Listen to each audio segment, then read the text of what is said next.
What is up, guys? You got Not the Worst here, bringing another Black Desert online video, and today we're taking a look at the differences with the new Awakening damage buffs for DK that were introduced with today's patch. I did do a few hours on stream earlier today, playing. I did some Stars End, also tried out some Blood Wolves, and then did a little bit more after stream a bit. And short answer, I'm going to be switching back to Succession, which is what I anticipated anyway. Reasoning for that, trash loot wise, at least at Stars End, you can pull about the same as Succession. It's right in the same ballpark as it.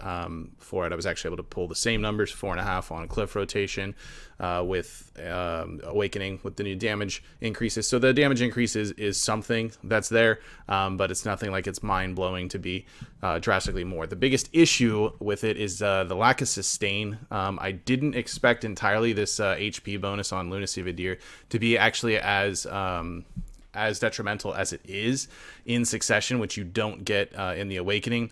And then you also have HP recovery on Ravage Rake, which helps out a bit too. Your MP recovery is virtually the same, however, it feels much worse. The reason for that, I believe, is because typically when I'm grouping mobs, I'll hold Kama Sylvia Slash, and in Awakening, you have the pre-awakened absolute Kama Sylvia Slash. And this one, you can't actually hold to charge. If you hotkey it, it goes instantly. And if you click and hold, once it fully charges, it releases. So grouping the mobs can be a little bit trickier. It does restore some MP, not a ton, but then again, it's not completely mind-blowing the amount of MP being used. Just for reference, HP potion-wise, I think I used about 20 to 30 or so with this setup as is. And that was using a Frenzy draft. I prefer to use Giant's draft for this place, both so then I don't have to use a perfume to get my crit to max, and also the special attack damage bonus is pretty nice for Stars End, specifically because of the crystals with all of the down attacks, so that can help. Also, Frenzy drafts I like to save for Secrea. They're somewhat expensive, although Secrea can typically pay for itself with them. It does end up mattering though for HP. Without using Frenzy drafts here, it would probably have been, I did a 15 minutes with a Giant's draft, it would have probably been couple hundred HP potions, which is irritating because I think I used like 50 or 60 in the 15 minutes of the Giants draft just by itself. MP wise, I was using about 70 MP pots. My fairy was chugging those things left and right. Without that Kama Sylvia Slash MP bonus, it seems that that's not helping very much. Also, the Twilight Dash doesn't seem to be recovering as much MP, although it's supposed to be the same. For some reason, it just wasn't picking up as much MP recovery as I felt in Succession. So overall, the result you'll get from this PvE wise is pretty similar to Succession. The playstyle is more fun. I do enjoy playing it at Stars End more than Succession. Succession feels a little bit boring, a little bit more boring in PvE, but that could just be because I've been doing it for months and got a breakup of the monotony just a little bit.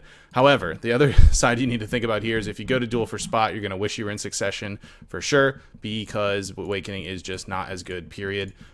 So you got to keep that in mind as well. So overall, I would tell you, is it viable in PvE? Sure, it absolutely is, especially if you have maybe some infinite potions or you don't mind chugging a ton of potions throughout. This is also 339 DP when I have Kudum equipped too, so it's still like, I mean, it's just annoying. I barely use any potions in Succession at all. I use no mana potions at all. When I'm in Stars End, maybe one for some bizarre reason.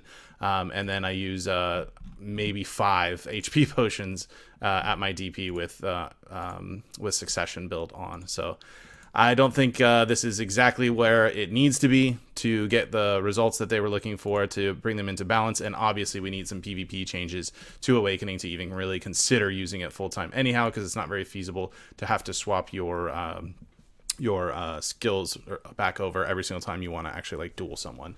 So that's my 2 cents on it. Let me know what you guys think in the comments below. How did you do with it? What were things you were hoping it would be? What do you hope they change PvP wise for it? Overall, I'd say we need some kind of sustain. The damage is fine-ish enough as it is, but without any type of better HP or MP recovery that's actually usable for it, it just doesn't make sense to use it over Succession. We've always struggled with sustain as a class in general. Succession alleviated that at least a bit, and now we're right back at it with just a little bit more damage. So that's gonna be it for this video. Be sure to like it if you did enjoy. If you're new to the channel, be sure to hit the subscribe button to get notifications when new videos do go live. And if you want to catch me playing live, you can head on over to the Twitch page. There's a link in the description down below. Drop a follow over there to get notifications for that. With that said, that's going to be it for this one. I want to thank everybody for watching, and I will see you next time.